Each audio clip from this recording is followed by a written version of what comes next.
Be inspired, supported, and empowered. This is the Global Healthy Living Foundation podcast network. Welcome to Wellness Evolution, a podcast with inspiring and thoughtful conversations highlighting the connection between health and wellness. Whether it's through finding the right treatment or making lifestyle changes, we hope these stories provide relatable topics and perhaps personal inspiration. So join me in exploring the many paths to wellness through the lens of a diverse group of people as we cover topics such as chronic illness, mental health, spirituality, and everything in between. We'll start today's episode with a quote by Madeline Beck.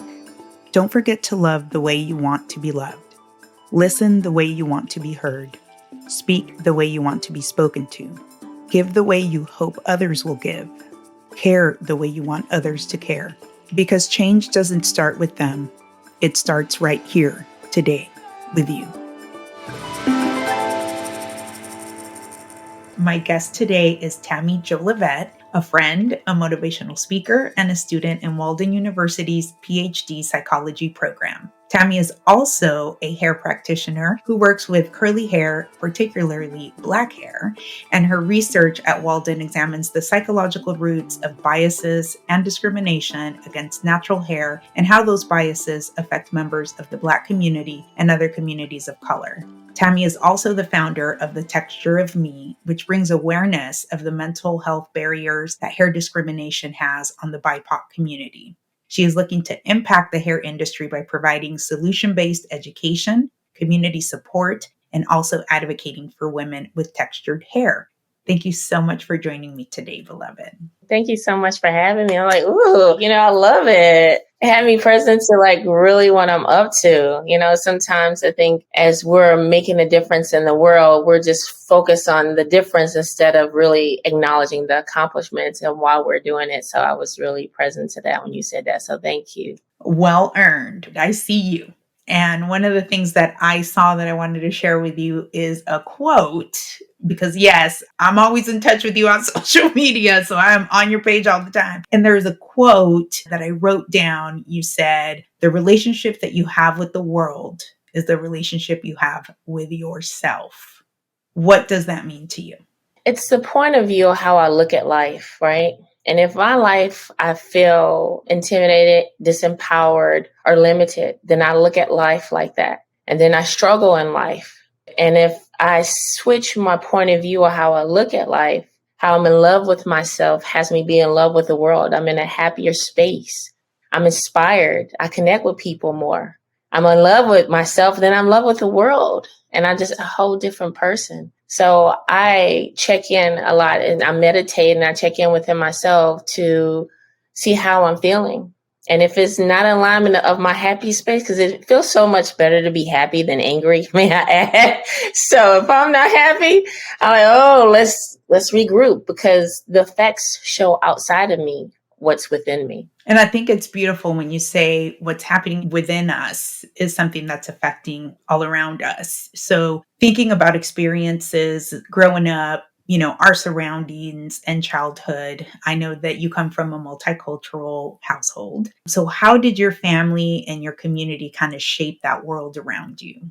It's funny being that my mom is Korean and then my dad is African American. As a child, I didn't know what was going on. I just knew I was just being with my mom, and I look at life now and reflect and there was such a strong structure and how my mom had expectations of me, being really strict and being the girl and not really understanding why people looked at my mom funny. Because to me, she's my mom, right? And then looking at the relationship that my parents had was not funny, but different. And the dynamics of cultural from the Korean background and the African American background, they're similar and yet different.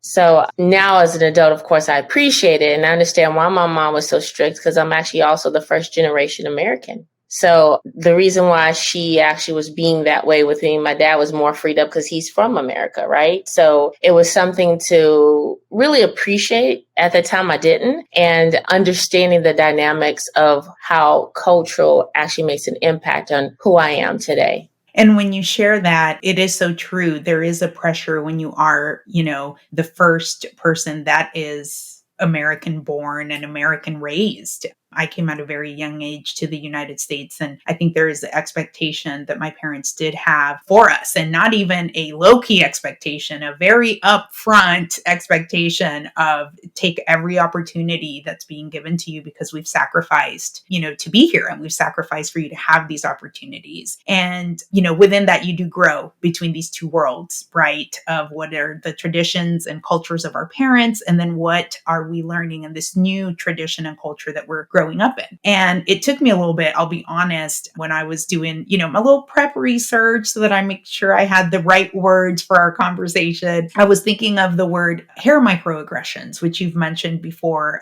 in some of your interviews. And I'll be honest, I did not know what that meant. I thought, well, I know microaggressions, but hair microaggressions, like, have I experienced that? And I think about my childhood and growing up in Southern California and being around, my Hispanic community where I felt a part of, we have different textures and tones of skin. And yet I'm recalling that people were very much in awe about my hair. And it always being a topic of conversation. And people would just reach out and touch my hair and talk about how spongy and curly and unique it was. And when those things happened, those were the moments where I felt different, even though I was within my own culture and my own people. So how do you see those experiences that we have when we are talking about our hair and being between two different cultures and maybe not meeting expectations on either side of what our hair should be, what is expected, or what is seen as beautiful?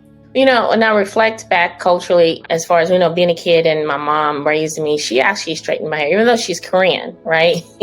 And I also want to add that she actually has curly hair. And that's typically people like, what? And just 70% of women have some type of textured hair. 70. Okay. So I just want to put that out there. More people have some type of texture hair than straight hair. And she did learn how to do relaxers from, of course, the Black side of my family, African American side. And let me tell you, I've had some chemical burns for you. Okay.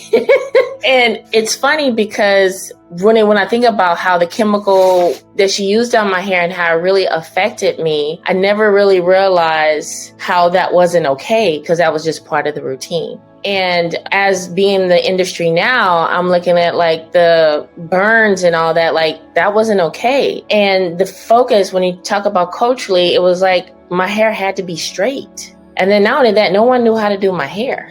And so I think that's part of the reason. And when you talk about going back to the question about how my culture impact who I am today, that's why I became a hairstylist, right? Because no one knew how to do my hair. And when you go back to the microaggression, it was like, oh, your hair looks better straight. I even talked to some of my friends when the whole pandemic happened, and what they dealt with was going natural because they couldn't go to the salon to get their hair done, right? One of my friends was like, she said, girl, my dad was like, baby, you okay? You all right? So it's funny how it's viewed as something is wrong. And that's a microaggression we get within the family. Or even when I have clients and they talk about they're going to work and their coworkers say, oh, your hair, oh, it looks nice, and then when it's straight, oh, you look beautiful. Those are microaggressions. It's so subtle that we don't even realize. And when you talk about the burns, I was thinking, oh, yes, I've had those. It's like a badge of honor to have that, little scalp tinge burn. And I know for me, I spent so many years straightening my hair because I thought I needed to. I thought that was the acceptable part. And,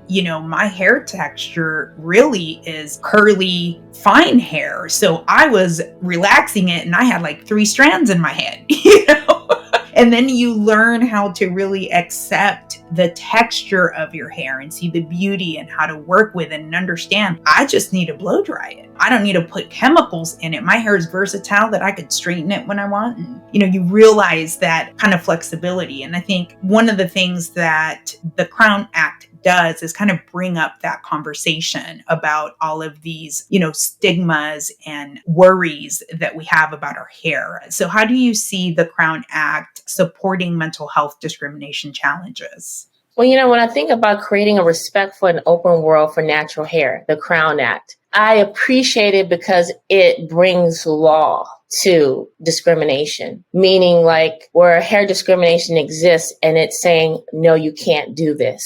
And it's bringing a law in fact where it's an act to say, well, you can't do this. It's not allowed. And you will get punished for it. You're being reprimanded for it. Because I feel like in society, it's been more of a cliche, like it's okay, not realizing the impact it has on people. And then, just like the mental part that if I'm viewed a certain way in society of wearing my hair like this is unattractive, unprofessional, it impacts me. It has me to view myself like there's something wrong. And the Crown Act is saying, no, you can't do that anymore, especially with the microaggression. You can't say that anymore. I appreciate the Crown Act, and it's expanding. It's bringing awareness in so many ways. And I'd say positive or negative, but at least there's an awareness about it, that there is something going on that we get to change. And when you say that, it's so true. Some people aren't aware of the conversations that surround our hair. They have not been exposed or had a thought themselves about someone else's hair. So it's a conversation that doesn't affect everyone. And when we talk about mental health, I think there's that huge conversation that, a lot of us can agree within our BIPOC community. There are those stigmas to talk about what some of these traumas are and what are the ways that you have seen that we can help kind of open that conversation with all that you do, and just even the opportunity that you have to speak to people when you are, providing services for them and making sure that they feel their best and that they are embracing, really their natural hair in a healthy and positive way. What are the ways that you try to address that conversation with them when someone decides to go through that hair transition? In all truth, I actually bring a relatedness to them. I identify my journey and I share them with what it was like for me. Because a lot of times they come in, they sit in their chair, and I can see them tensed up with my clients, my new clients. And I share my journey, what it's like, and who I am for them as a team player on their natural hair journey. And they feel at peace and they're like, okay, I can trust you. And then we go from there. And, I say, hey, where do you see yourself in this natural hair journey? Because, it's a process. It's not going to just be this one visit with me. And there's that mental part, I can share real quick on my natural hair journey. I remember I had a client of mine and she was like, well, why don't you wear your hair natural? I'm like, can you stay in your own lane? Like, let me do what I do, And I had to ask myself, why am I not? So I said, you know what? Let me go ahead and do it. And oh my gosh, Angie, when I went through the process and I saw how I was not really looking at myself in the mirror as I was letting my hair grow natural, I couldn't be with myself. I started to cry. I was like, oh, what is this? But because of my psychology background, I identified that this is some mental stuff going on. And then when I started having discussions with my clients, they said that they were dealing with it too. And that's when I knew I had something. And to make the long story short, I remember that this one day where my daughter-in-law had sent me a picture. We had a family event and I saw my hair for the first time and I fell in love.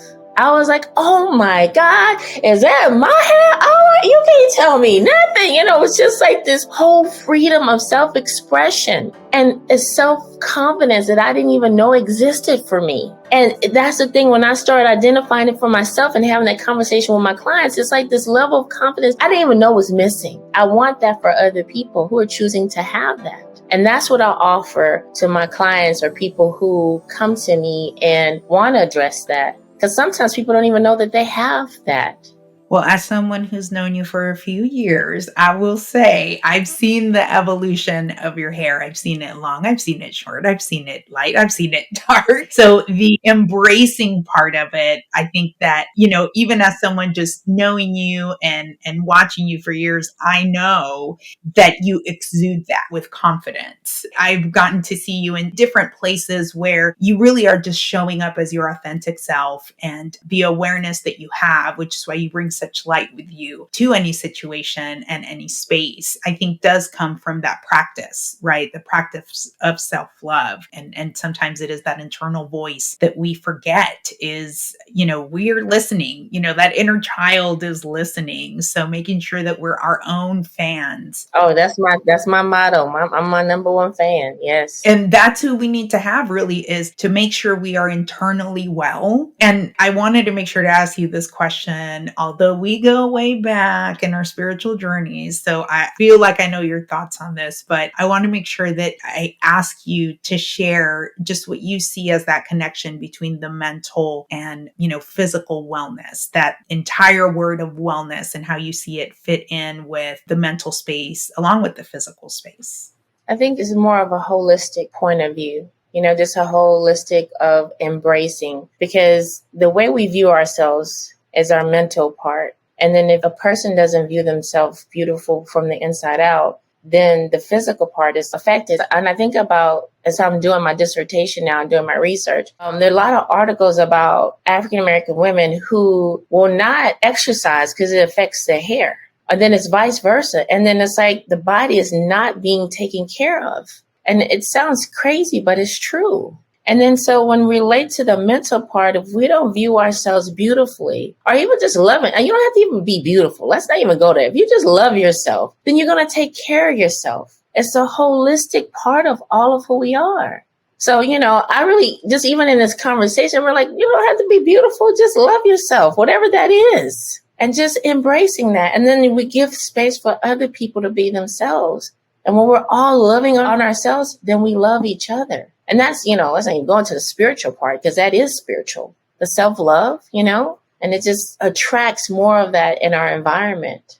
It's really needed now, especially with so much going on, And when we're talking about the effects that the physical has on the mental, and there's so many facets of that, your history and your journey has brought you through challenges that you have overcome. And as you've said, first is that internal self-awareness, and then finding those things that can aid you in, bringing that to the surface, and then, kind of addressing it. What were the lessons that you feel you've learned personally through being raised in a multicultural family, in finding your voice within your acceptance for having natural hair, in being an advocate to make sure that you are having this conversation and creating a safe space for others? Like, what are the personal things that you learned and that kind of moved you forward to get over those moments that are difficult, where some folks can get stuck in that moment and then it becomes a harder situation to overcome unless we,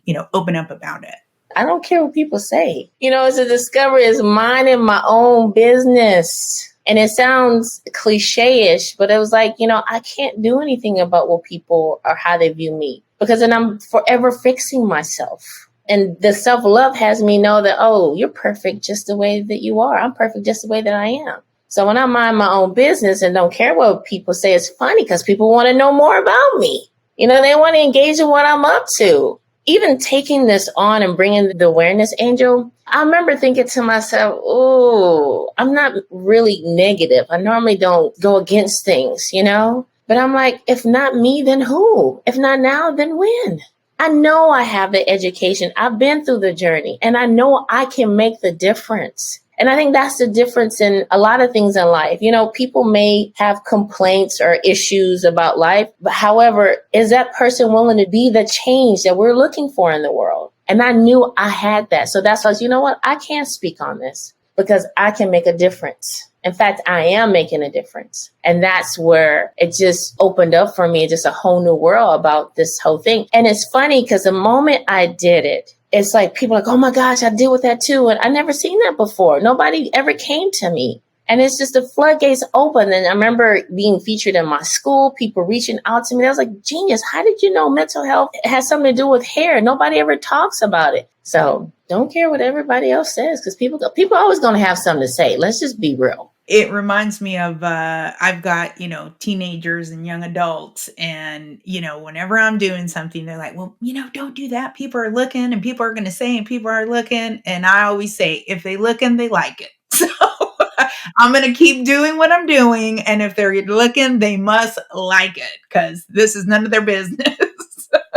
So it is a beautiful way to look at things that, if we are not hurting anyone and we are trying to do good for ourselves and for others, then we can continue on that journey to the best of our ability. And I think just the energy that you're bringing to this conversation is making me think people are going to listen to this and be like, I want to have my hair natural. Okay, I'm going to just wash and go. And there is a journey to that, though. As we know, it is something that many of us want to do. I have family members that have done the full shave my head. I've had those that have gone into protective hairstyles to kind of wait until the relaxer is done and then go into the natural curls. So with all of those journeys, what practical advice or tips do you have for those that may be thinking about transitioning to natural hair? I'd say, first of all, respect the journey, because it is a journey and it's not just hair, and it is just hair, right? Because of the discovery that I went through and people are going through going natural. It is something. And it's funny because I have clients as they're going through the journey, they're noticing their pattern is changing. And some of them like it, some of them don't, but I said, that's you. Love it. I'd say, if you don't get me, get someone who is in the natural hair process. I think even having a natural hair community makes a big difference. Because I remember when I first went natural, I didn't know what to do or what to use. And I saw a lady out on the street and I loved her natural hair. And I was like, okay, what are you using? And things like that. But I feel like just getting a community, finding a hairstylist who does do natural hair, and just go from there. Just trust the process. And have someone to talk to when they go through the process. It's okay. I love that you said it's just hair and it's just hair, because it is that double entendre where it is important, but then it's not that important. And I think that that's a beautiful way to look at it. Whereas you can always make a different decision the next day and start over. It's just hair. I thank you for joining me. I appreciate your time, your insight, sharing your story, and also motivating those that are in situations where they have felt discriminated or are looking into the hair transition, those that maybe are receiving some of that trauma from family or from their external community, to try and fit into a norm that maybe is something that isn't healthy for them, because they may have health conditions or issues that is creating different challenges with their hair, and to really embrace what their hair needs depending on where they are at. It is not about fitting into someone's box. It is about your individual hair and your health and your wellness. And that's the most important thing, without having to worry about what someone else thinks about what's on your head. Yes, thank you so much for having me. And I'm just glad that people are listening and it's making a difference and it's making an impact. And I'm noticing more people are speaking about it. And I'm like, wow, we're doing this collectively. How awesome is that? And I think about, I'm really moved when I think about little girls or children who are really embracing their hair, and because it's an identity of who they are, and we're able to support them in that. I love the fact that the Crown Act is doing what they're doing. Now we're having people addressing the mental things. And so now we're having hairstylists are being trained to know how to do textured hair. Like, it's growing, it's expanding, and we're making a difference. And again, it's just hair, and it's just hair. Or is it, right?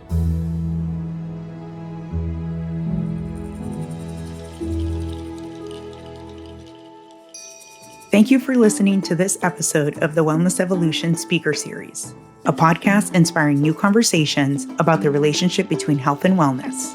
I'm your host, Angel, and I appreciate you joining us on this journey. Remember to subscribe to our podcast so you never miss an episode, and help spread the word by rating our podcast, writing a review, and sharing us with your friends and family.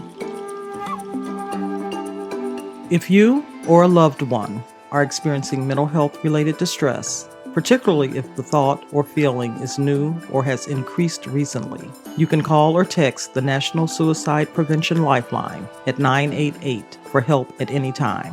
The Lifeline provides free and confidential support for people in distress, prevention, and crisis resources. Be inspired, supported, and empowered. This is the Global Healthy Living Foundation Podcast Network.